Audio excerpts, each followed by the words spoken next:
윤석열 전 총장을 잡는 매가 되겠다던 추미애 전 장관이 대권 도전을 공식 선언했습니다. 출마 선언문 쭉 읽어봤는데, 그러니까 현 정권이 갖고 있는 기존 이데올로기를 그대로 하나도 고치지 않고 그냥 그대로 유지하고 있는 거고요. 그다음에 공정이니 평등이니 이런 얘기를 하고 있는데 누굽니까? 조국과 거의 동일체잖아요. 조국 사태 이후에 무슨 공정을 얘기하고 조국 사태 이후에 무슨 평등을 얘기하고 그러니까 사실 자가당착인 거죠. 그래서 이분의 출마로 오히려 윤석열 전 총장이 좋아하지 않을까. 아니, 그 이슈가 좀 잊어질만 하면 조국이 또 시간 이래가지고 4시간 이래서 책을 내고 또 잊어질만 하면 이분이 나서가지고 또 이분이 특성이 뭐냐면은 이분의 전공이 자살골이잖아요. 그러니까 계속 또 자살골을 넣어줄 거란 말이죠. 그러니까 얼마나 좋겠어요. 그래서 저는 뭐 이분의 출마 모든 국민에게 보장된 헌법적 권리를 행사한다는 측면에서 막 적극 환영하고요. 그러니까 이분이 앞으로 발휘할 역할에 대해서도 굉장히 두근두근하면서 기대감을 갖고 있습니다. 지켜보겠습니다. 평화에 대한 얘기를 한 것 같아요. 저는 당대표 시절 신세대 평화론을 주창했습니다. 김정은 위원장에게 선대의 유언인 핵 무장론을 포기하고 공포의 균형에서 공존의 균형으로 나아가자는 제안을 했었습니다.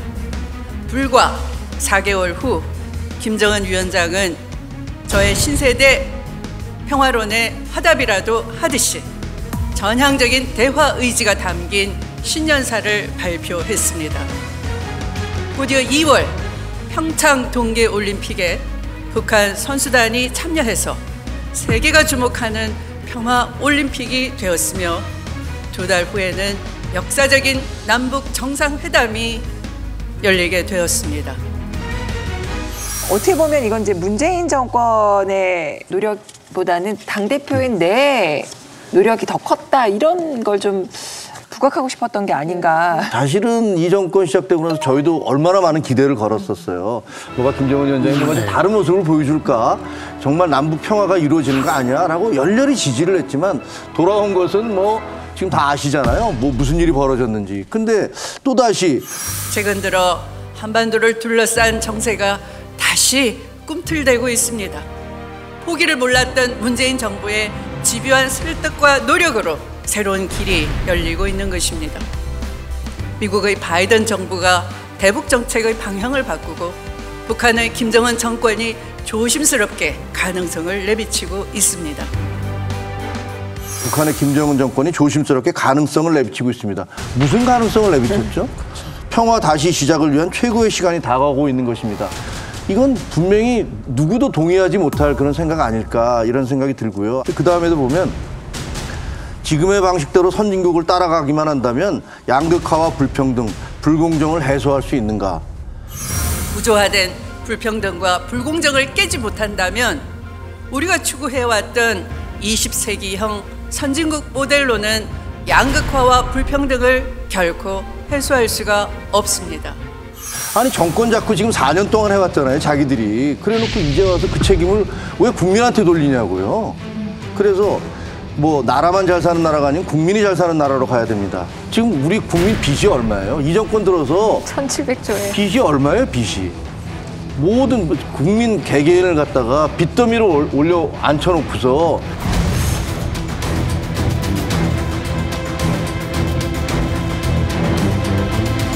거기에 대한 책임을 자기가 죄송합니다, 우리 정권이 잘못했습니다 라는 얘기는 하나도 안 하고 남말하듯이.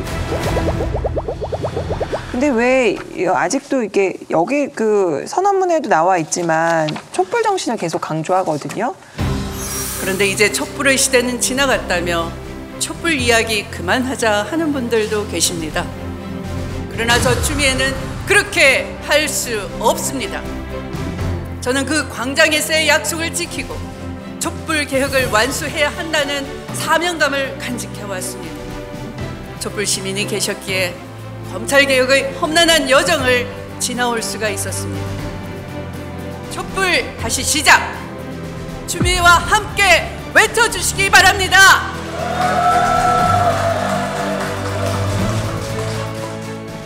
그걸 정치적 상징으로 삼아야 되니까 정치적 상징으로 정당성의 삼았기 상징으로 삼아야 되니까 그 얘기를 계속 하겠죠. 근데 저는 그거야말로 촛불의 정신에 대한 오독이다. 그렇죠. 그리고 네, 그렇죠. 그리고 네. 촛불 시위에 나갔던 사람들은 지금 현 정부 지지자만 나간 게 아니잖아요. 수많은 사람들이 국가가 정상적으로 돌아가기를 원하면서 그러면서 국정농단에 있으면 안 된다라는 그런 생각에서 촛불을 들고 나갔던 건데 그 결과물을 홀랑 자기들만의 것으로 그리고 나머지는 다 그 촛불에 반대하는 그런 세력으로 몰아붙이는 것이야말로 전형적으로 이 세력을 나눠서 남을 다 적으로 돌리는 그러니까 그런 얘기를 하는 거죠.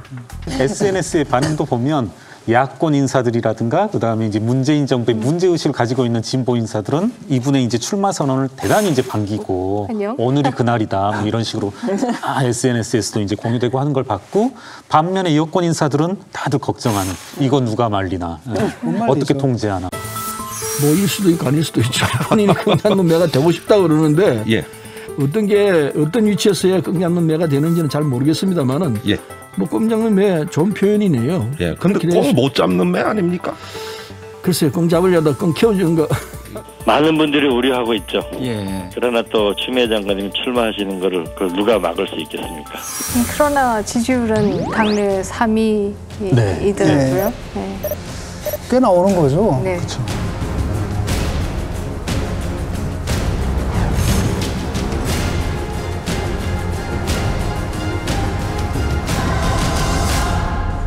친노 원로로 꼽히는 유인태 전 국회 사무총장은 추 전 장관의 지지도가 민주당의 아킬레스건이 될 것이라며 우려 섞인 목소리를 냈습니다.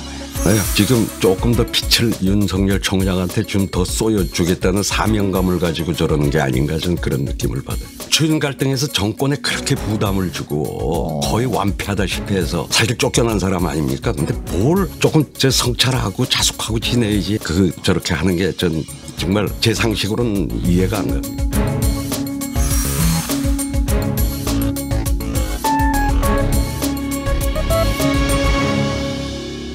아킬레스건이라는 건 그게 핵심적이라는 거 아니에요. 네. 그걸로 인해서 상황 전체가 움직이거나 변화가 있거나 그게 아킬레스건이고 약점이고 뭐 이런 건데 글쎄 추 전 장관 출마 선언 자체가 지금 집권 여당의 경선 레이스에 뭐 크게 영향을 미칠 수 있을까요? 메시지에 문제가 생겨요. 그러니까 계속 이게 부딪힐 거라는 거죠. 그다음에 저쪽 추 전 장관이 이제 의존하고 있는 그 세력들 같은 경우는 강성들이잖아요. 그렇죠. 강성들의 목소리가 나오게 되면 송영길 대표 체제에서의 혁신의 의미가 퇴색될 수밖에 없거든요. 그다음에 계속 당내 갈등이 불거질 것이고 이렇게 되게 되면은 지금 혁신 경쟁을 해야 되는데 국민의힘 지금 젊은 대표 밑에서 막 무섭게 탄핵의 강을 건넜는데 이쪽은 아직도 조국의 강을 건너지 못하고 아직도 그 당내에서 그 얘기를 하느냐라고 했을 때는 당의 경선 자체가 퇴색해버리는 결과가 나오죠. 그러지 않아도 흥행이 안 되는데.